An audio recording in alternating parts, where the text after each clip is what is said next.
We're going to spend some time reflecting on the arrest and the trials of Jesus from Mark chapters 14 and 15.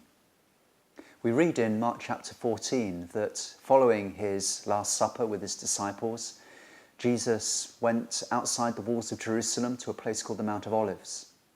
And while he was there, a mob came to arrest him. A group of people armed with clubs and swords, led by Judas, one of the 12 disciples, came to find Jesus, who was praying there. And Mark records they had been sent by the high priest, by the teachers of the law, and by the elders of the Jewish people. When Jesus sees them, he asks them a question. Am I leading a rebellion? He asks, that you come to me with swords and clubs. And of course, in a sense, Jesus is leading a rebellion. Jesus is leading an attack against all of the powers that oppose the establishment of God's rule on the earth. Mark's gospel is full of Jesus coming into conflict with authorities, both spiritual authorities and earthly authorities. So Jesus is bringing about a rebellion of sorts, but of course he's not come wielding a sword. He's not come as an army general. When Jesus came into Jerusalem, he did so on the back of a donkey, not on a war horse. Jesus is bringing about a rebellion that's very different to the kind of rebellion that many Jews of his day were expecting. Many rebellion that they wanted, the kind of rebellion that led to bloodshed, that led to war.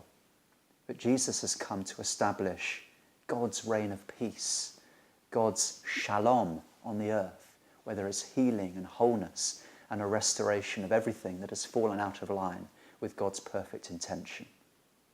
Am I leading a rebellion? Jesus asks, that you come to me with swords and clubs. And Judas goes to Jesus and he kisses his master as the sign that this is the one that the mob is to seize. Of course, this is a moment of irony. A kiss is a sign of affection and loyalty. But with this kiss, Jesus is handed over to the mob. Now, Jesus says something very interesting as he's taken away. He says, in effect, this must happen so the scriptures are fulfilled. Jesus willingly goes with this mob. He willingly goes because he recognizes that one of the main reasons for him coming to the earth is to die.